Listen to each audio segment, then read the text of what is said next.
Ayan siya guys, magluluto tayo ng paksiyo. Ayan. Tsaka ito yung ating dried kamyas.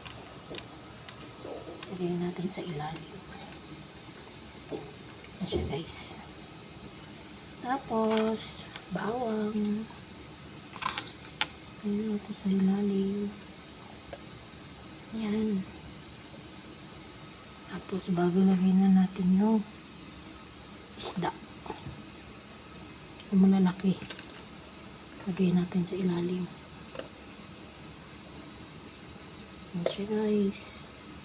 Namimiss ko yung paksiw. Ayan. Ito tambakol to. Ito. Tulingan. Ayan. O, diba? Siksik natin para ayan.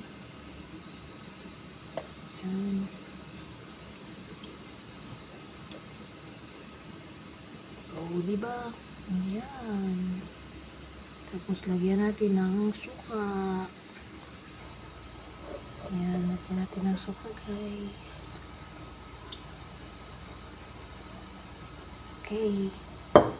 Tama na yan. Tapos, lagyan natin ng tubig. Ayan. Libil natin yung tubig sa isda. Ayan. Dagdagan pa natin. Okay. Ayan. Sarang na natin. Pakuluan muna natin siya, guys.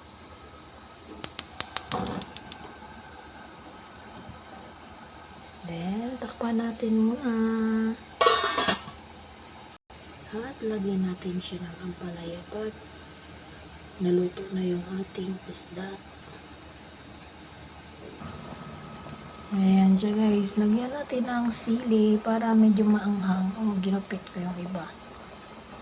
Ayan. Tapos lagay na natin yung ating ampalaya.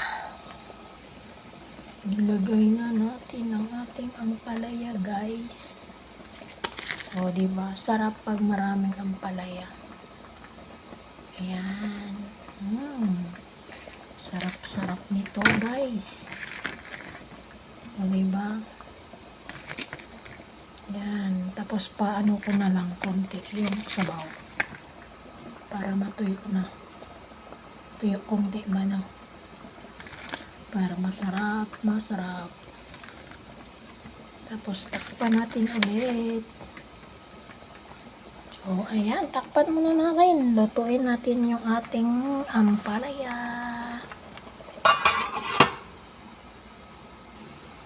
So, ayan, buksan na natin.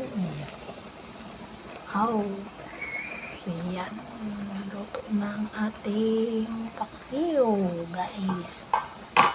Ang bango. Ang sarap. O, diba, mayroon na tayong ulam. Diba guys, sarap ng paksiw guys, na maanghang. Tikman natin.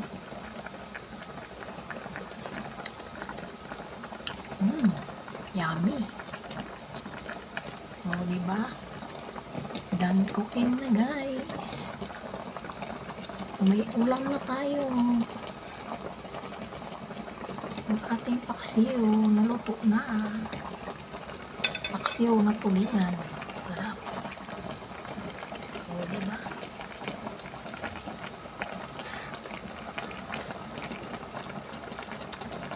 Nalagyan ko siya ng kamyas. Ang sarap ng pagkaasim, guys. Mamapak na naman ako ng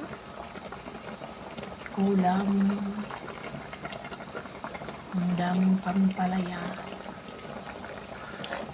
So, ayan. Luto na guys. Pwede na. Kain na tayo. Pwede nang kumain. Ang sarap-sarap. Nakakagutom. Makakarami ng kanin. So yummy. Ayan. you for watching. Bye-bye.